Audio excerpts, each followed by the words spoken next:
अस्सलाम वालेकुम, नमस्कार, सत श्री अकाल एंड गुड इवनिंग। मैं हूं आरज़ू काज़मी और आप हमेशा की तरह से देख रहे हैं भेजा फ्राई। जी हाँ, भेजा फ्राई के नए एपिसोड के साथ हम हाजिर हैं। और जी सबसे पहले हम चलेंगे न्यूज़ की तरफ, लेकिन उससे भी पहले आप लोगों से हमेशा की तरह से रिक्वेस्ट है कि जिसने भी हमारे चैनल को सब्सक्राइब नहीं किया है, प्लीज़ चैनल को सब्सक्राइब करना ना भूलिएगा।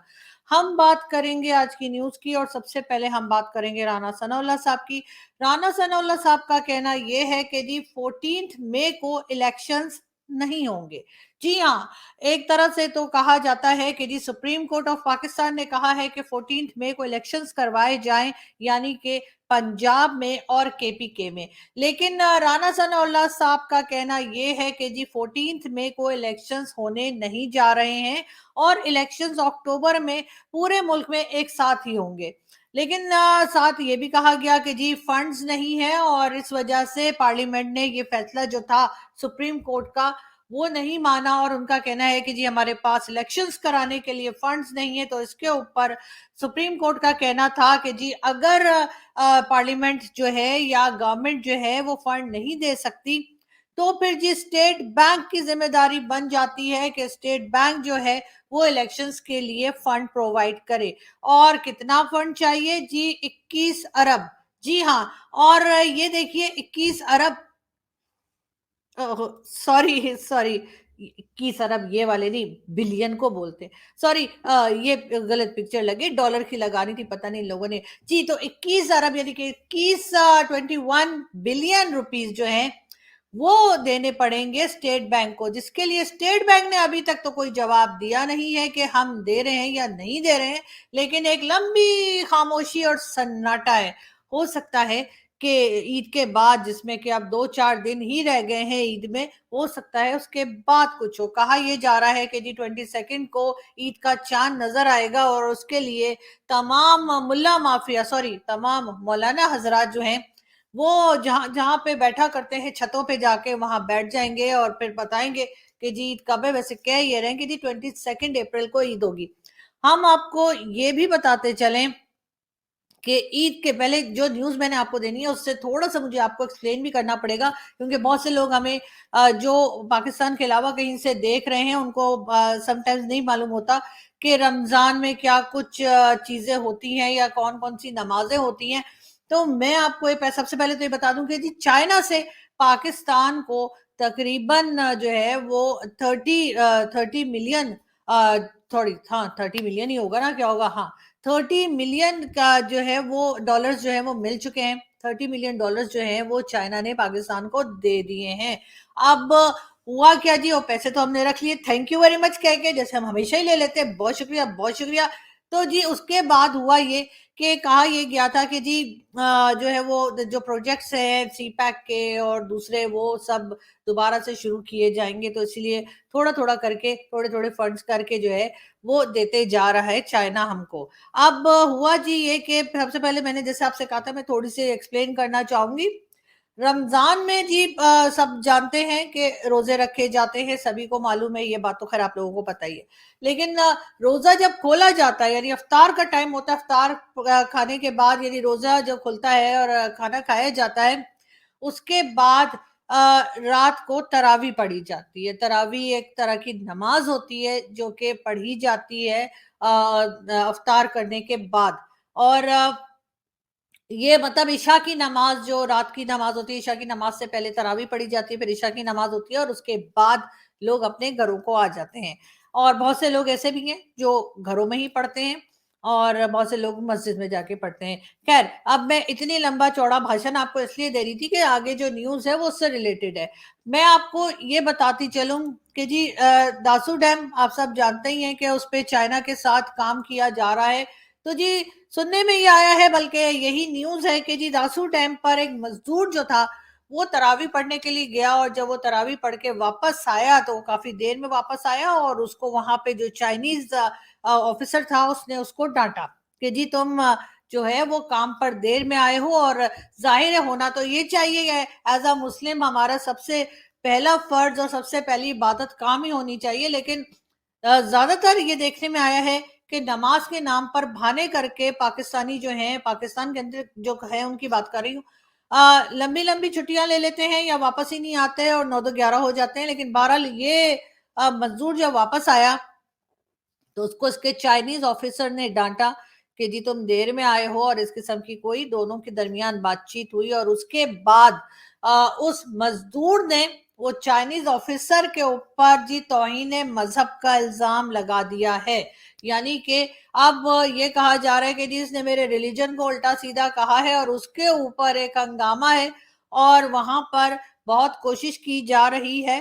कि जो मैनेजमेंट है वहाँ की, यानी दासू डैम जहाँ पे काम हो रहा है वो मैनेजमेंट, और उसके साथ-साथ पाकिस्तान के जो लोग वहाँ पे काम कर रहे हैं, जो एडमिनिस्ट्रेशन वहाँ पे मौजूद है, वो बातचीत करवा सके दोनों के दरमियान में और इस बात को ख़त्म किया जा सके। लेकिन अभी तक जो इत्तलात आई थी, अभी तक जो न्यूज़ आई है, उसके हिसाब से ये मामला बढ़ता हुआ नज़र आ रहा है, और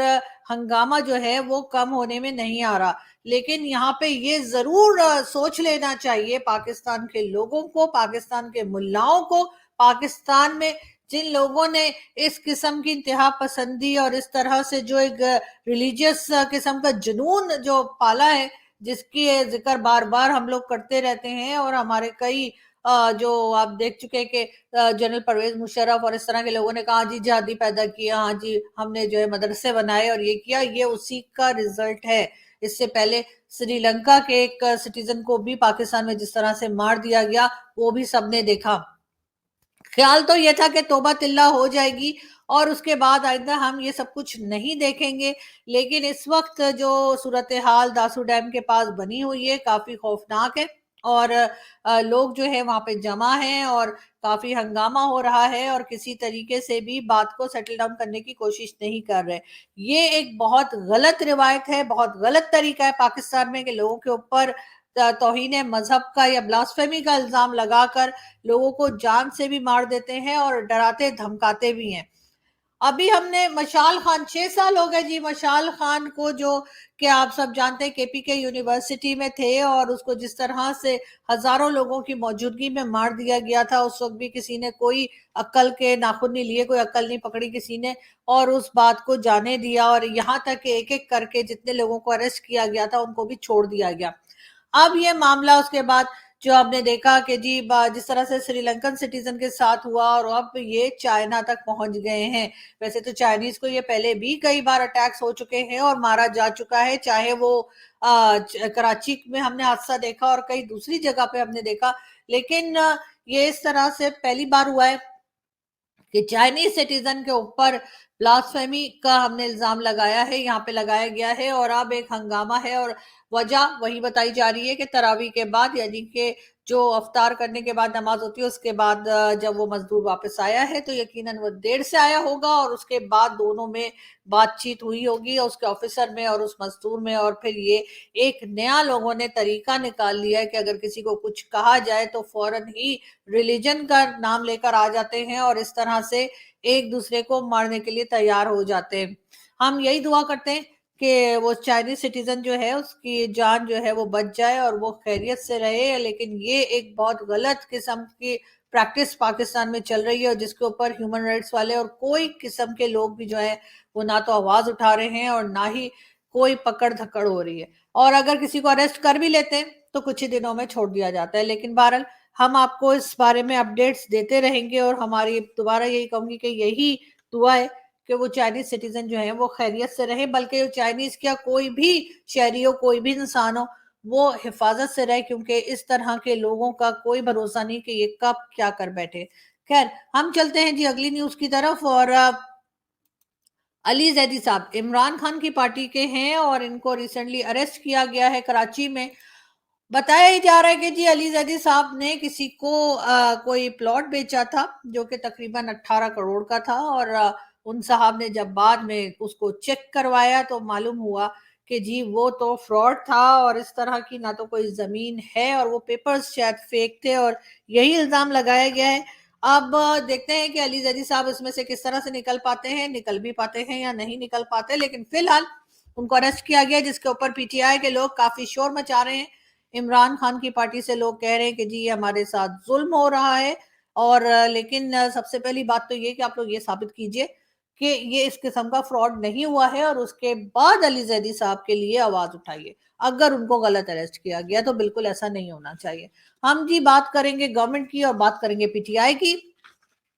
गवर्नमेंट और पीटीआई में बातचीत कराने की कोशिश की जा रही है, और ये कोशिश कर रहे हैं जी जमाते इस्लामी के सिराजुल हक साहब। सिराजुल हक साहब ने इमरान खान से भी मीटिंग की है, और इसके अलावा उन्होंने प्राइम मिनिस्टर शहबाज शरीफ साहब से भी मीटिंग की है, और अब उनका कहना है कि जी गवर्नमेंट और पीटीआई दोनों आपस में बातचीत करने के लिए तैयार हो गए हैं। और अब बेहतर यही होगा कि जितनी भी पॉलिटिकल पार्टीज हैं वो आपस में मिल बैठे हैं, और इस वक्त पाकिस्तान की जो हालत है खास तौर पे इकोनॉमी को लेकर, उसके ऊपर काम किया जाए। अब देखते हैं जी कि क्या होता है, और ये वाकई में मुलाकातें होती हैं यानी। लेकिन सिराजुल हक साहब के साथ गवर्नमेंट ने भी मुलाकात कर ली है, और उनके साथ साथ सिराजुल हक साहब के साथ जी बिल्कुल जो है पीटीआई के इमरान खान साहब वो भी मिल चुके हैं। उनके लेकिन जो शाह महमूद कुरैशी साहब हैं यानी कि इमरान खान की पार्टी के बड़े ही इम्पोर्टेंट शख्सियत हैं शाह महमूद कुरैशी साहब, और फॉरेन मिनिस्टर भी रह चुके हैं। और शाह साहब अक्सर ही कोई ना कोई स्टेटमेंट वगैरह दिया करते हैं जो कि इमरान खान की पार्टी से रिलेटेड होते हैं, और अक्सर ये भी कहते हैं कि पहले इन्होंने कहा था कि हाँ जी मिल बैठ के अब बात करने के लिए तैयार हैं, और बात होनी चाहिए गवर्नमेंट में और अपोजिशन में बातचीत होनी चाहिए, ताकि कोई रास्ता निकले मुल्क को संभालने का। लेकिन अब शाह महमूद कुरैशी साहब का कहना है बात करने की नीयत नहीं है। उसकी वजह ये है कि गवर्नमेंट कहती कुछ है और करती कुछ है। तो सर ये तो सभी करते हैं, आप लोग पॉलिटिशियन का काम ही ये है जी कहना कुछ और फिर करना कुछ। बहरहाल हम आगे बढ़ते हैं और हम बात करेंगे जी आजकल जैसा आप सब जानते ही हैं कि एक इंटरव्यू इंडिया में जो लिया गया, यानी कि जो फॉर्मर गवर्नर थे जम्मू एंड कश्मीर के, उनका जो इंटरव्यू आया सत्यापाल सत्यापाल मलिक, जी हाँ सत्यापाल मलिक इनका नाम है, और आप सब जानते ही हैं कि उनका इंटरव्यू आजकल बड़ा चल रहा है। और महबूबा मुफ्ती साहिबा का ये कहना है कि जी जो अभी रिसेंटली किलिंग हुई है यानी कि अतीक अतीक अहमद की, उसके बारे में उनका कहना है कि जी वो इसलिए की गई है ताकि वो अटेंशन डाइवर्ट कराई जा सके इस इंटरव्यू से, यानी कि जो गवर्नर साहब का इंटरव्यू आया है और उसके ऊपर से अटेंशन डाइवर्ट कराने के लिए ही जो है ये प्रयागराज में जो किलिंग्स हुई है। वो मुझे नहीं पता, मैं जब मैं लिखती हूँ जी गैंगस्टर तो सब लोग मुझे इनबॉक्स आके बुरा भला कहना शुरू कर देते हैं कि तुम कौन होती हो गैंगस्टर कहने वाली। तो उन लोगों के लिए मेरी रिक्वेस्ट है कि जी ये मैंने न्यूज में देखा था और मैंने न्यूज पेपर में पढ़ा था और इसलिए मैंने लिखा था, लेकिन मुझे नहीं पता कि लोग इतने भड़क क्यों रहे मेरे ऊपर। तो खैर बात हो रही थी प्रयागराज में होने वाली किलिंग्स की, और महबूबा मुफ्ती साहिबा का कहना ये है कि क्योंकि ये इंटरव्यू आया है गवर्नर साहब का, यानी जो पहले गवर्नर रह चुके हैं जम्मू कश्मीर के, उन्होंने इंटरव्यू में कई चीजें की बात की जिसमें उन्होंने कहा कि जी मोदी जी जो हैं उनको कोई खास फर्क नहीं पड़ता अगर कोई करप्शन हो रही हो, या फिर ये कि उन्होंने किसी खोखे पे से जाके कॉल किया और ये कहा वो कहा, तो कई दूसरी चीजें जो उन्होंने मेंशन की है उसके ऊपर अटेंशन ना जाए इसलिए ये किलिंग्स करवाई गई हैं। ये बात कहाँ तक सही है ये तो हम नहीं जानते, ये तो खैर आने वाला वक्त ही बताएगा। लेकिन बहरहाल इस किस्म की चीज नहीं होनी चाहिए, क्योंकि अगर किसी ने कोई जुर्म किया भी है तो उसको प्रॉपर अरेस्ट करना चाहिए और उसके बाद कानून के मुताबिक ही आगे बढ़ना चाहिए। आई डोंट नो कि ये इस किस्म की चीजें जो है वैसे हमने तो पहले फिल्मों में ही देखी थी, फर्स्ट टाइम देखा है कि इस तरह से भी होता है कि कैमरा के सामने आके कोई किसी को मार दे। मगर ये जरूर है कि उस वक्त पुलिस वाले क्या कर रहे थे ये भी एक बहुत बड़ा सवाल है, और मेरा ख्याल है कि जल्दी हम इंडियन मीडिया पे इसके ऊपर शोज देखेंगे या न्यूज़पेपर में पढ़ेंगे तो हमें भी थोड़ी बहुत नॉलेज होगी कि आगे क्या चल रहा है और ये सब कुछ क्या था। बहरहाल हम बात करेंगे हमारे यहाँ के जी चीफ जस्टिस साहब की। जी हाँ, चीफ जस्टिस साहब आजकल बड़े खबरों में है इसलिए कि बार बार इनका कहना यह है, उमर अता बंदयाल साहब इनका नाम है, इनके शूज आप देख सकते हैं। और जी शूज मैं इसलिए दिखा रही हूँ कि इन्होंने ये पहन रखे हैं शूज जो कि आप देख सकते हैं कि 2 लाख से भी ज्यादा के हैं, और इतने महंगे जूते जो है वो मतलब हमारे चीफ जस्टिस साहब पहन रहे हैं, तो यकीनन पाकिस्तान के हालात बहुत बेहतर होंगे। अगर बिलावल भुट्टो जरदारी भी इससे पहले 3,500 के मैंने आपको दिखाए थे शूज पहने हुए थे, डॉलर डॉलर कह रही हूँ, $3,500 के शूज उन्होंने पहने हुए थे जॉगर्स, और अब ये हमारे जो चीफ जस्टिस साहब हैं इनके लिए भी जी ये गुची के हैं। जी हाँ, ये गुची के शूज़ हैं और मेरा ख़्याल है कि ये हमारे जैसे मैं और आप जैसे अक्सर लोग जो हमें फ़ॉलो कर रहे होते हैं अक्सर ज़ाहिर है कि मिडल क्लास या अपर मिडल क्लास से होते हैं, तो हम लोग तो ख़ैर सोच भी नहीं सकते कि इस तरह के जूते लिए जाएँ। तौबा! ऐसे जूते मैं तो कभी देखूँ भी तो मेरे तो घर वाले उठा के मेरे सर पे जूते मारे कि ये क्या आप सोच रही हैं खरीदने का? लेकिन हमारे चीफ जस्टिस साहब ऐसा सोचते ही नहीं है, ले भी बैठते हैं। तो जी उन्होंने ये शूज़ ले लिए हैं। उसके ऊपर एक ट्विटर पे हंगामा है और बताया जा रहा है कि देखो जी देखो, कितना पैसा है। लेकिन बहरहाल हम यहाँ से चलते हैं एक वीडियो की तरफ और मेरा बोल-बोल के गला बैठ गया है, तो मैं थोड़ी-सी रेस्ट करूँ और आप लोग देखिए वीडियो। अस्सलाम वालेकुम जी, की हाल चाल है साਰਿਆਂ ਦਾ ਜੀ ਠੀਕ ਹੋ। ਤੁਹਾਨੂੰ ਪਤਾ ਕਿ ਅੱਗੇ ਈਦ ਦਾ ਦਿਨ ਆ ਰਿਹਾ, ਬੜਾ ਖੁਸ਼ੀ ਦਾ ਦਿਨ ਹੈ ਤੇ ਇਸ ਦਿਨ ਤੇ ਆਪਾਂ ਗਰੀਬਾਂ ਮਸਕੀਨਾਂ ਨੂੰ ਵੀ ਯਾਦ ਰੱਖਣਾ ਹੈ। ਇਹ ਜੇ ਸਾਡਾ ਭਰਾ ਹੈ, ਇਹ ਗੂੰਗਾ ਹੈ, ਬੋਲ ਨਹੀਂ ਸਕਦਾ ਤੇ ਇਹਦੀ ਆਪਾਂ ਮਦਦ ਕਰਨੀ ਹੈ, ਕੱਪੜਿਆਂ ਨਾਲ ਵੀ ਕਰਨੀ ਹੈ। पैसों का भी कर ਉਹ ਤੂੰ ਗੂੰਗਾ ਹੈ। चल कर जी और आपने देखा कि बेचारा कह रहा था कि ईद आ रही है तो सब उसकी मदद करें। खैर मदद से मुझे याद आया कि जी फ्यूल प्राइस एक बार फिर बढ़ चुकी है और अब 10 रुपए उसमें बढ़ा दिए गए हैं पेट्रोल प्राइस में और अब नई पेट्रोल प्राइस जो है वो जी 272 से 282 पे पहुंच गई है और पूछना ये था कि जी मुबारकबाद किसको देनी है ईद से पहले इस किस्म की खुशखबरियां और इस किस्म की न्यूज जो है वो पब्लिक तक पहुंच रही है। कहा यही जा रहा है कि मार्केट्स में कोई खास रौनक नहीं है, लोग जो है बहुत कम निकल रहे हैं शॉपिंग के लिए और जो लोग जा रहे हैं वो भी मेरी तरह विंडो शॉपिंग करके वापस आ जाते हैं, यानी कि चीजें देखते हैं और उठा उठा के चेक करते हैं और फिर वापस आ जाते हैं प्राइस देख के। तो जी बिल्कुल ऐसा ही हो रहा है और लोगों की ये भी रिपोर्ट्स आ रही हैं कि जो मार्केट में यानी जो शॉपकीपर्स हैं वो भी बड़े परेशान है क्योंकि जाहिर है कि उनका बिजनेस नहीं चल रहा और लोग वहां पे नहीं आ रहे सामान लेने के लिए और जो आ रहे हैं वो सामान ले नहीं रहे, सिर्फ प्राइस पूछते हैं और वापस आ जाते हैं। हम जी चलेंगे अगली न्यूज़ की तरफ। दुबई में जी एक बिल्डिंग में आग लग गई है और बताया ये गया है कि जी डेरा में आपको जानते हैं बुर दुबई है, डेरा दुबई है जी। तो डेरा में जो है कोई रिहायशी इमारत थी और वहाँ पे शायद फ्लैट्स वगैरह थे, वहाँ पे आग लगी है। तकरीबन 16 लोगों की जानें जा चुकी हैं और बताया यही जा रहा है कि कोई इस तरह का रास्ता नहीं था जहाँ से लोग फौरी तौर पे बाहर आ सके, अपनी जान बचा सके। 16 लोगों की जानें गई हैं जिसमें 3 पाकिस्तानी भी बताए जा रहे हैं और वो वहाँ पर ये कहा जा रहा है कि मजदूरी करने के लिए गए थे। बहुत अफ़सोस हुआ वैसे इस तरह की बात जो है वो होनी नहीं चाहिए। कहना चाहिए कि दुबई जैसी जगह पे कि वहाँ पे तो बहुत ज़्यादा हिफ़ाज़त का इंतज़ाम होना चाहिए था मगर नहीं है।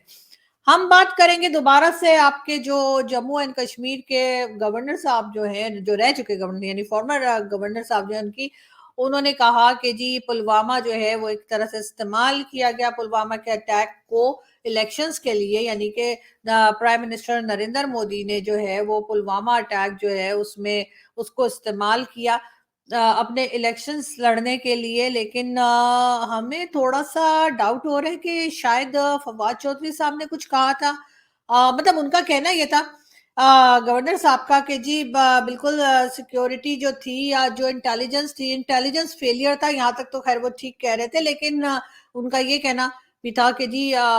पाकिस्तान जो है वो इन्वॉल्व नहीं था, लेकिन पाकिस्तान की तरफ सारी अटेंशन डाइवर्ट करा दी गई थी ताकि इलेक्शन जीते जा सके। वो बात तो ठीक है, गवर्नर साहब तो ठीक ही कह रहे होंगे, लेकिन ये फवाद चौधरी साहब क्या कह रहे हैं वो मेरी समझ में नहीं आ रहा। हुकूमत पर तनकीद कीजिए, आप पीटीआई के ऊपर तनकीद कीजिए, आप रियासत के ऊपर तनकीद ना कीजिए।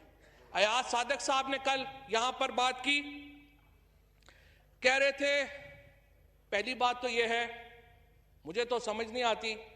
अगर आप एक रियासत की एक एक्टिविटी में आपको इज्जत दी गई, आपको शामिल किया गया, आप असेंबली के फ्लोर के ऊपर आप बातें कर रहे हैं और फिर झूठ इतने एतमाद से बोल रहे हैं कि झूठा शख्स भी क्या बात करेगा। जिस एतमाद से उन्होंने आके ये बातें की यहां पर कि स्पीकर जनाब शाह महमूद कुरैशी साहब की टांगें कांप रही थी, कह रहे थे हिंदुस्तान हमला कर रहा है। हमने हिंदुस्तान को घुस के मारा है जनाब स्पीकर वहां पे। और पुलवामा में जो कामयाबी है, पुलवामा में जो हमारी कामयाबी है, वो इमरान खान की क़यादत में इस कौम की कामयाबी है, उसके हिस्सेदार आप भी सब। जी, ये थे फवाद चौधरी साहब जो ये बता रहे थे और ये बताने की कोशिश कर रहे थे कि पुलवामा में हमारी कामयाबी थी, पुलवामा में हिंदुस्तान में घुस के मारा। अजीब सी बात लगती है, लेकिन बहरहाल इस तरह की हरकतें होती रही हैं और उसके बाद ये कि बजाय शर्मिंदा होने के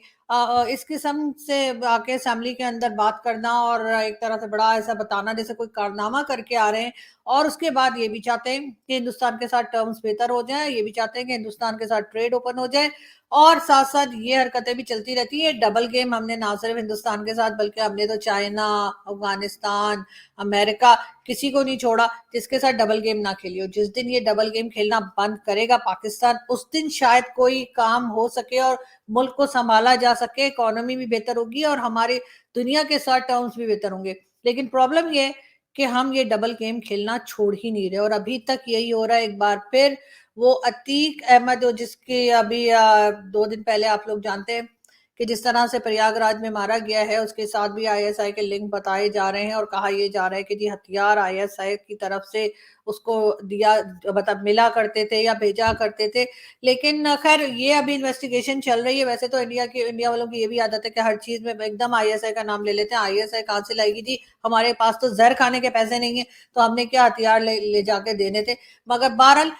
इस चीज के ऊपर इन्वेस्टिगेशन होनी चाहिए कि आखिर ये बार बार हर चीज के अंदर पाकिस्तान का नाम क्यों आता है और पाकिस्तान की तरफ से जो गलतियां की जा रही हैं वो बार बार रिपीट क्यों की जा रही हैं। यहाँ पे लोग रहते हैं, सेंसेबल लोग भी रहते हैं, और मेरा ख्याल है उन सेंसेबल लोगों को चाहिए कि वो गवर्नमेंट से भी सवाल करें और उसके साथ साथ एस्टेब्लिशमेंट और फौज से भी और एजेंसी से भी सवाल करें कि भाई तुम लोग इंसान के बच्चे क्यों नहीं बनते, सॉरी, कि तुम लोग ये एडिट कर देना,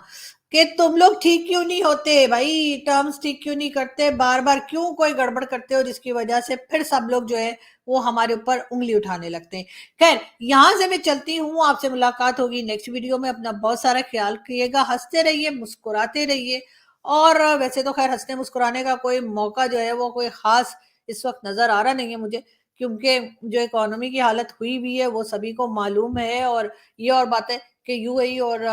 सऊदी अरेबिया से सुना है कि कुछ फंड मजीद आने वाला है, और उसमें $2 बिलियन जो है वो सऊदी अरब और $1 बिलियन जो है वो हमें यूएई देगा। लेकिन बहरहाल अमेरिका की तरफ से या आईएमएफ की तरफ से अभी भी फंड नहीं मिले। कहा यही जा रहा है कि जल्द ही वहां से भी कुछ ना कुछ आसरा हो जाएगा। लेकिन उससे भी ज्यादा फिक्र वाली बात यह है जो इस वक्त दासू डैम में चल रही है और वहां पे जो हंगामा है उसको कंट्रोल करने की जरूरत है। लेकिन इस माइंडसेट को चेंज कैसे किया जाएगा इस बारे में कोई नहीं सोच रहा और कोई इसके ऊपर ना ही काम किया जा रहा है। लेकिन बहरहाल सिचुएशन काफी खतरनाक है। तो मेरा ख्याल है